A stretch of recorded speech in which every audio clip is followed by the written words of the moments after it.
Welcome to the One Piece Deep Dive. If you missed the first video, this is a review and analysis breaking down the One Piece manga. Feel free to check episode 0 for the details on what I'll be tackling in this retrospective and why. So, what better place to start than the very beginning? The very first chapter of One Piece opens with the execution of the Pirate King Gold Roger, at his death announcing the existence of his treasure that he hid out in the world, sparking the Great Age of Piracy. We are then introduced to a young Monkey D. Luffy, attempting to prove his toughness to a group of pirates by attempting to stab his own eye, creating a scar that would be a part of Luffy's design for the rest of the series. The YouTuber Overanalyzing Avatar took special note to focus on a character's first few lines of dialogue and what they say about a character's first impression. From Luffy's first actions, we see him do something incredibly impulsive and reckless, and given the nonchalant dialogue from the pirates, this isn't anything new. So we learn that Luffy is someone who is incredibly impulsive and reckless. It's also a good way of showing how Luffy's recklessness may have permanent consequences on himself. Shortly after, we get introduced to the pirate Luffy aspires to join, red-haired Shanks, and his first few lines of dialogue, which are primarily dedicated to laughing Luffy off, and making it clear that he's not ready for the sea due to him being a kid. Something that his first mate, who is not named in this chapter, even in the little character spread at the end, spells out more blatantly. But we get a much clearer display of Shanks when the merriment is abruptly cut off, as a group of bandits led by one Heguma the Bear barge in demanding alcohol, and suffice to say has a negative reaction to Shanks's nonchalant demeanor and is offered to share the last bottle. The bandit leaves annoyed but having harmed no one but Shanks, and it's only once he leaves that the crew show their faces and laugh off the whole encounter. Luffy, however, is angry at Shanks for not fighting back. But before Shanks can have the chance to properly explain, everyone gets distracted by Luffy's arms stretching across the room, and the revelation that Luffy had accidentally eaten one of the treasures they stole. Something we actually see Luffy doing in his reaction panels during the bandit encounter, which is very funny. Shanks and his crew start to freak out, as we discover that that was a devil fruit, specifically the Gamu Gamu no Mi, Gamu being the Japanese word for rubber, hence Luffy's new stretchiness. However, we also learn from Shanks that this power comes with a curse, that Luffy will now never be able to swim again. We cut from everyone screaming to Luffy walking down to the village market some time later, with Luffy seeming to have taken his new cursed life in stride, much to the dismay of the village mayor, who sees the visiting pirates as a bad influence on Luffy. When talking with the bartender Makino, we find that the only thing Luffy is still angry about is Shanks not fighting back against those bandits. And then said bandits return. We cut to Makino rushing to the mayor for help as Luffy is being beaten senseless by the bandits. We even see that one of his teeth had been knocked out. The mayor attempts to reason with the bandits, but to no avail. It's only when Hegema takes out his sword that Shanks makes his dramatic appearance. As he walks up, a gun is pulled on him by one of the bandits, only for Shanks to look at him in the eye, point out that guns aren't for threats, just as one of Shanks's crew shoots that bandit in the head. And it is here where we get Shanks spelling out his ideology, both to Hegema and to Luffy. It doesn't matter how he's treated, because he can laugh that off. But the moment you start threatening other people, the moment you start threatening his friends, that's where you cross the line. The other bandits are quickly dispatched, causing Hegema to flee with a sudden smokescreen, kidnapping Luffy. Something Shanks apparently didn't see coming, leading to this hilarious expression. Hegema escapes to the ocean, stating that no one will expect a mountain bandit at sea, which is definitely a strategy considering you're running away from a group of people who have likely spent years navigating the water. But now that he's escaped the pirates, he has no use for Luffy anymore, so he kicks him into the ocean. As Luffy falls, we fade to black, a first of what would become a staple way for Oda to portray flashbacks. As we fade to see the bandits bad-mouthing Shanks, Luffy jumps to his defense. Despite his feelings toward Shanks at the time, Luffy stood up for him, which led to the fight. As Luffy struggles in the water, suddenly we see how dangerous the sea can be as a monster rises, quickly eating Hegema in an instant. Before it can have Luffy for dessert, Shanks swoops in, saving Luffy and stopping the monster with a single glare. But as we zoom out, we see that this came at the cost of Shanks' own arm. Luffy is distraught, but it doesn't bother Shanks, as long as Luffy is safe. Following that, we see that Shanks' crew is leaving the island for good, deciding to set up base somewhere else. But before they part, Luffy makes the promise to Shanks and everyone that one day he will have a crew better than his, that he will find the greatest treasure of all time, and will become King of the Pirates. Shanks and his crew smile on as Shanks gives Luffy his straw hat, saying that it's his favorite, and to return it when he becomes a great pirate. There's a cute line of dialogue where Shanks expresses to his first mate that Luffy's just like he was as a kid. Our final scene takes us 10 years later, as the village sees Luffy off, some clearly more proud than others.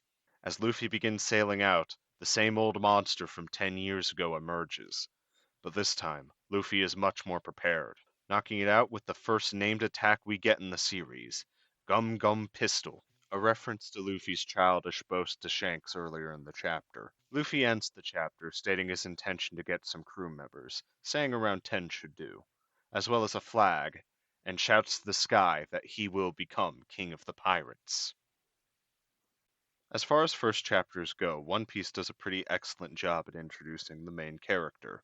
As we go on with this first saga, each of the protagonists is introduced with their own arc, but this first chapter is all we get for Luffy for a while, and it perfectly introduces the character. We see him first as this impulsive kid with a quick temper, but we also see his optimism with how he handles his devil fruit curse. We see his care for others with how he stands up for Shanks, even when he's a literal kid trying to fight an adult criminal. And it all climaxes with Shanks' sacrifice losing his arm, something that was apparently added in by the suggestion of one of Oda's editors as a way to give impact to the first chapter, and this was an ingenious idea. It gives a whole new weight to Luffy's actions. He only started the fight for Shanks' honor, something Shanks didn't even seem to care about, but now it costed him his idol's arm.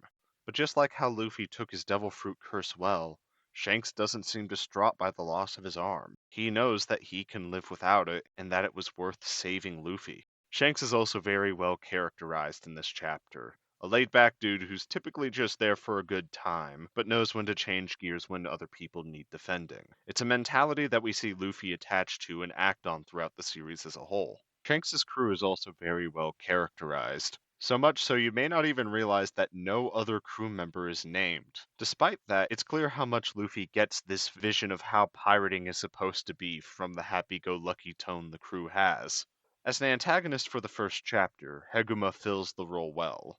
A bully with a big head who thinks he can use his infamy to get what he wants through fear. It's why he attacks Shanks despite him literally offering what Heguma wants. It's not about the drinks, but about strong-arming the bartender into giving them free drinks. And when Shanks refuses to show that fear, his pride is hurt and he lashes out. He's also the very first bounty we ever see in the series, at 8 million berry, what we would learn to be the currency of the One Piece world. But as this chapter shows, that kind of bravado can only get you so far in these seas. All the other minor characters fill their roles well. The mayor plays the role of the nagging old-timer, refusing to entertain Luffy's dreams, seeing them as dangerous. Makino takes the parental role, even if she's not Luffy's caretaker, trying to help guide Luffy and understand Shanks' reasons. It should also be noted how Luffy's living situation is something not touched on at all in this first chapter. No mention of family, we don't see where Luffy lives, presumably somewhere outside the village given the establishing shot of him walking down the fields to get there. Even as he leaves to start his adventure, it's only the villagers that see him off. Now, while much of Luffy's life will be expanded on in later chapters, and considering a certain character left out from one of the prototype one-shots that preceded One Piece, we can put together that Oda probably thought out who Luffy's family were by the time the series started. So his decision to make Luffy this kid disconnected from his family ties during his main origin story is definitely an intentional one, considering one of One Piece's core themes is the notion of found family over the concept of blood ties. The art in this first chapter also does a great job in showing the strengths in Oda's style. Expressions are comedically exaggerated and full of charm, seen best with how Luffy very loudly wears his emotion on his face. But he also does well in showing intimidation with the dreary ways he draws Heguma, especially the expression as he kicks Luffy into the water to drown. I also think it's important how grounded this first chapter is. Okay, Luffy eats a magical fruit that turns his body into rubber, that's not exactly realistic. But given how large the world of One Piece is, We learn surprisingly little after the brief exposition at the beginning. One Piece often keeps its hand close to its chest, preferring to hold off on certain details until it's important to what's going on in the narrative. There's no mention of the Marines, the world government, or the Grand Line because none of that's important right now to Luffy's origin. We have the whole rest of the story to focus on everything else.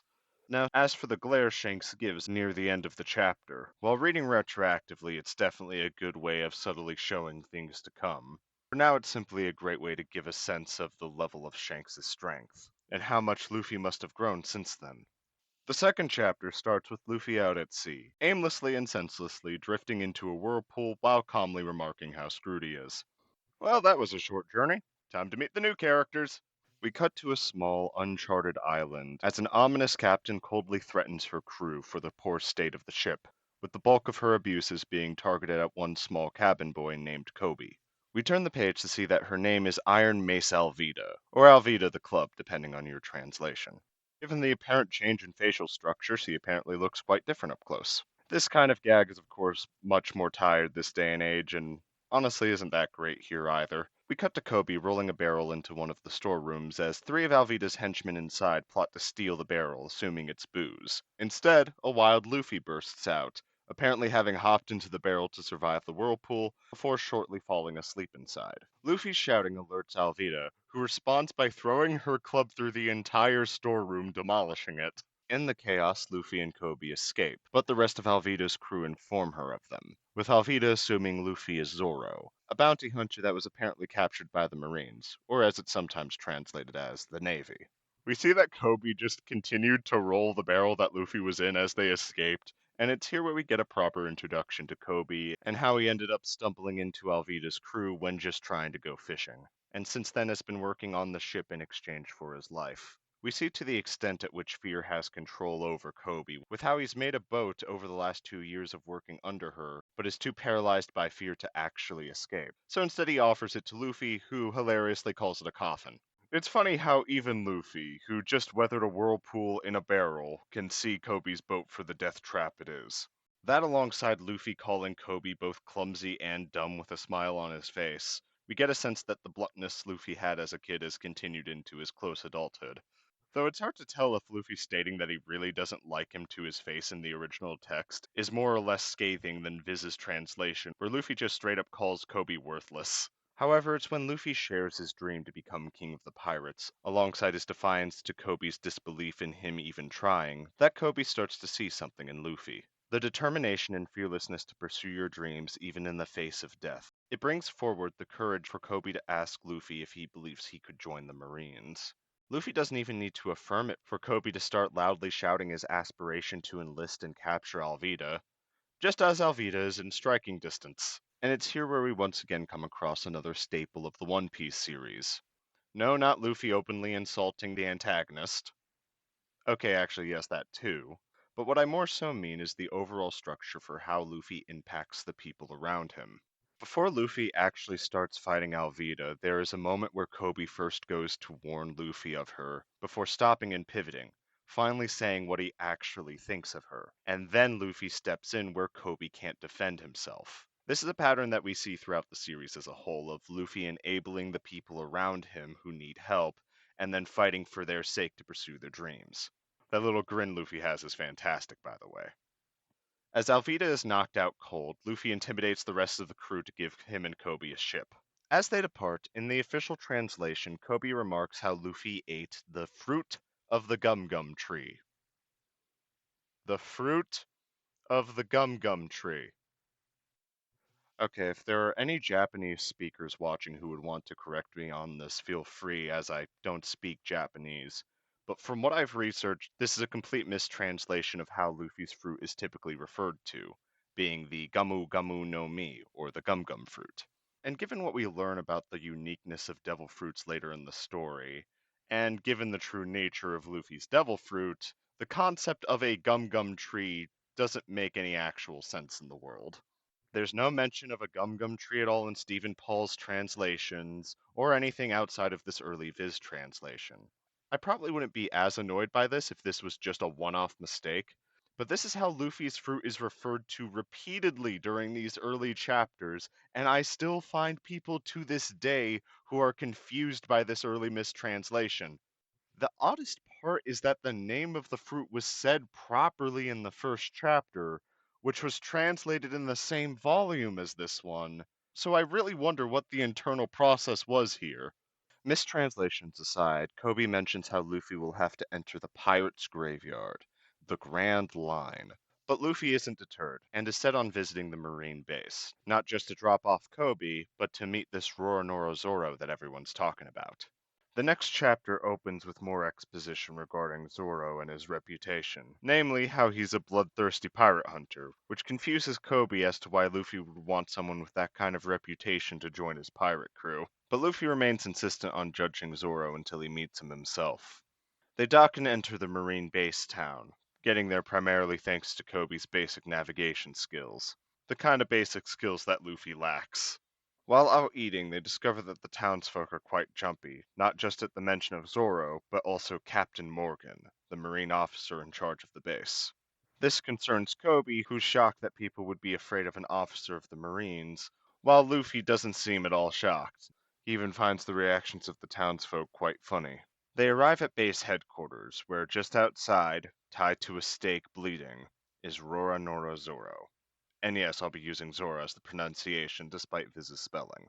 For those who may not know, 4Kids Entertainment was the first company to start dubbing One Piece in America, and in an attempt to avoid copyright with the American superhero Zoro, spelled with two R's, they changed Zoro's name to Zolo, with an L. Viz actually did initially spell it as Zoro, but they changed it to fit with the English dub at the time. By the time Funimation got the license and began their own dub with Zoro's name kept to its typical romanization, I guess Viz figured they were too far in to edit the previous releases and decided to keep Zolo for sake of consistency. However, this is my analysis series, so for the sake of not inflicting consistent psychic damage to my viewers, I'll be referring to him as Zoro. And technically speaking, Zolo is not an inaccurate spelling of his name, as L's and R's in Japanese are essentially the same. As Kobe freaks out, we get Zoro's first lines of dialogue, and they're confusing. I mean, it makes sense in the moment when you read it. Zoro sees Luffy and Kobe on the other side of the wall and immediately starts to menacingly bargain with them to untie him. But the more we learn in this scene, the less they fit. Before Luffy hops over the wall, a little girl, who we would later learn is named Rika, suddenly appears, bringing a ladder and climbing over the wall to Zoro, offering him a set of rice balls, to which Zoro loudly refuses, just as Helmeppo, the captain's son, walks onto the field. He snatches one of the rice balls from the girl, but is disgusted to find that the rice balls were made with sugar instead of salt. Helmeppo stomps the food into the ground, much to both Rika and Kobe's dismay. After Helmeppo leaves, Luffy goes to talk with Zoro, where he refuses Luffy's help in a pretty confusing exchange, where we discover that he's made a deal with Captain Morgan's son, that he'll be let go after surviving a month of starvation, which suddenly makes his opening lines about being desperate to escape make less sense. While it's definitely possible that Rika's offer of food convinced Zoro to suddenly double down on his deal with Helmeppo, as it was a reminder to Zoro exactly why he was doing this, I still think this was handled a bit clunky. And given how adaptations of this scene will often change the dialogue, I don't think I'm alone in thinking that. But before Luffy leaves, Zoro asks to feed him the stomped rice balls that the girl had made, and after eating them, asks Luffy to tell the girl that it was delicious. And it's in this aspect that I think Oda really succeeds at introducing Zoro's character, as a person who seems menacing and inhuman from the outside, but not too far underneath is someone who is very honorable and speaks from the heart. Just look at how much softer Oda draws Zoro's face the moment he starts to ask Luffy to give him the rice balls. This is further enforced by Rika explaining that the whole reason he is arrested is because he was protecting her against Helmeppo's dogs. Helmeppo's introduction is also done very well in making him a hateable force, possessing a pompous attitude that's only really enforced by the station of his father. He's petty, entitled, and quick to abuse his power to the smallest inconvenience, as seen by him making his men chuck Rika over the side of the wall instead of just escorting her out. Helmeppo's assholery culminates at the end of the chapter, where he arrogantly reveals to Luffy the promise he made to Zoro was a joke. leading to Luffy to deck him in the face, declaring that he will get Zoro to join his crew. I would like to take a moment to thank everyone for the positive reception I've gotten so far for episode 0. I know that 600 views is not that big of a number in the grand scheme of YouTube viewership, but that number was still far higher than anything I was expecting to get this early on. Thank you for those who just happened to stumble on and decided that they were interested in hopping on this journey before it even really started. And if you've gotten this far, thank you so much for watching. Hopefully, episode 2 should be coming out a little bit faster than this one. Next episode, we'll wrap up the Romance Dawn arc. Hope to see you there.